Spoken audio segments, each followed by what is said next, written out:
Sankalchand Patel university Visnagar ખાતે સાંસ્કૃતિક કાર્યક્રમ અને વાર્ષિકોત્સવ નૂતન ઉડાન 2024ની ભવ્ય ઉજવણી કરવામાં આવી હતી તેમજ ઉત્તર ગુજરાતમાં આધુનિક ટેકનોલોજી ધરાવતું એમઆરઆઈ સ્કેનર મશીન અને દર્દીઓ માટે અદ્યતન સુવિધાઓથી સજ્જ ડિલક્સ રૂમોનું લોકાર્પણ કરાયું હતું।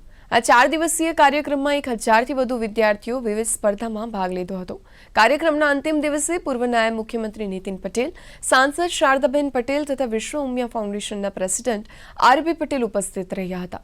ચાલુ શૈક્ષણિક વર્ષ દરમિયાન વિવિધ ક્ષેત્રે વિશેષ ઉપલબ્ધિ પ્રાપ્ત કરનાર તમામ વિદ્યાર્થીઓ અને સ્ટાફને મહાનુભાવોના હસ્તે સુવર્ણચંદ્રક એનાયત કરી પ્રોત્સાહિત કરાયા હતા।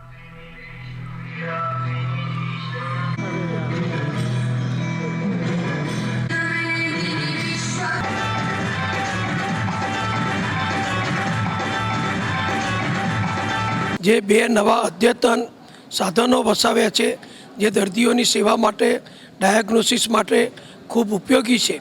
એવું સીટી સ્કેન મશીન અગાઉ ઉપયોગમાં આવી ચૂક્યું છે અને સીટી સ્કેન પછી એને જ પેરેલલ જરૂરી એવું એમઆરઆઈ મશીન પણ આજે અહીંયા અમે લોકાર્પણ કર્યું છે।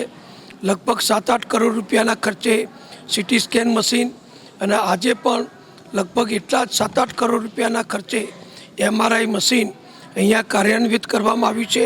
અમારા યુનિવર્સિટીના 10,000થી વધારે સ્ટુડન્ટ્સ આજે આ પાર્ટિસિપેશન કરી રહ્યા છે અને લગભગ 40થી વધારે ઇવેન્ટની અંદર વિદ્યાર્થીઓ દ્વારા પ્રેઝન્ટેશન થવાનું છે। એમાં સોલો સિંગિંગ છે, સોલો ડાન્સ છે, માઇક છે, ગ્રુપ પરફોર્મન્સ છે અને વિદ્યાર્થીઓની અંદર જે ઇનહરન્ટ સ્ટ્રેન્થ છે, જે ઇન્ડિયનનું આપણો એકદમ મોટો હેરિટેજ અને કલ્ચરલ જે આપણો વારસો છે એ વારસાને ધ્યાનમાં લઈ અને વિદ્યાર્થીઓ આજે પરફોર્મ કરી રહ્યા છે।